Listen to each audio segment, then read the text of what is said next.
Good day to you, viewers. I welcome you once again to Caring Us platform. My name remains Nosoloruntola Elizabeth. Last week, I started a topic, female genital cutting. Today, I will continue from there.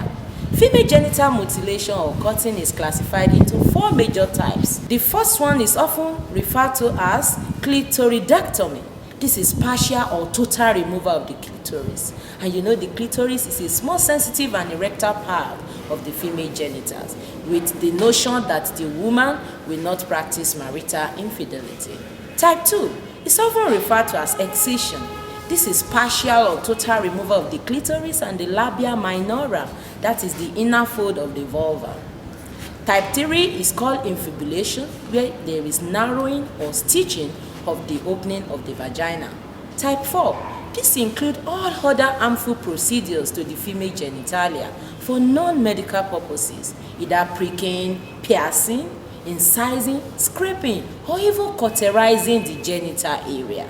This is not fair. It is barbaric. It is an evil done to female folks. And sometimes de-infibulation is also done, that is the practice of cutting open the sealed vaginal opening in the woman who has been infibulated. These are the same people who have first narrowed the part and now they want to do another excision on it, which is not correct. What are the immediate physical health consequences of female genital cutting? Please note, no health benefits from female genital cutting, only harm. Immediate complications can include severe pain, excessive bleeding from the side, genital tissue swelling, fever, infections, even like tetanus. Some have died because of that. Urinary problems, wound healing problems, injury to surrounding genital tissue. There can be shock and even death, and that is an immediate physical health consequences that can occur. Even on the table where such evil is being performed, the patient can die right there. What are the long-term consequences of female genital cutting? Urinary problems, which include painful urination, urinary tract infection, vaginal problems like discharge, offensive odor, itching, vaginosis, and other infections. There can be menstrual problems, painful menstruation, difficulty in passing menstrual blood because the vaginal opening has been switched up. Scar tissue and keloid can occur. Sexual problem like pain during intercourse, decreased satisfaction, and that is why you as a man, you have to note if your wife has been circumcised earlier, you might have pain during intercourse.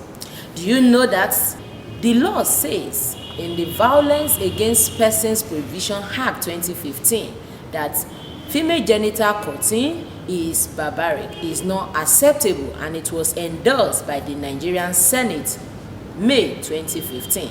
Why should female genital cutting stop? Number 1, it has no known medical benefits to the women and girls.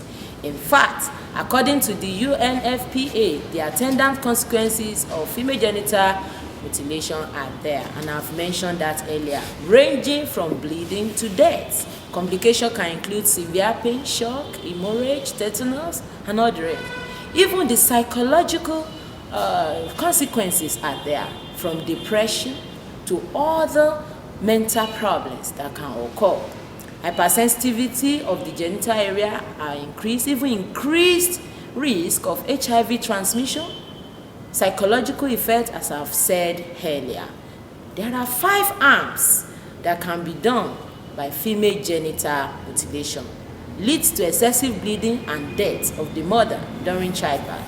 Can cause damage to the woman's vagina, making her lack sexual sensation during sex.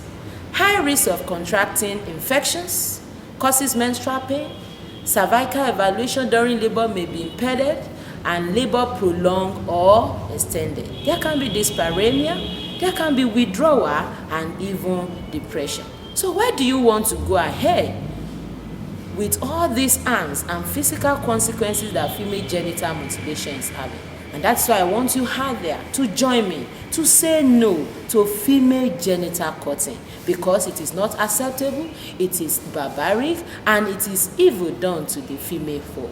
If you have any question, maybe you usually have pain during sexual intercourse if you are married, and this is maybe this is due to the female genital cutting, you can call me for counsel, you can call me for your questions, and I will be waiting for you.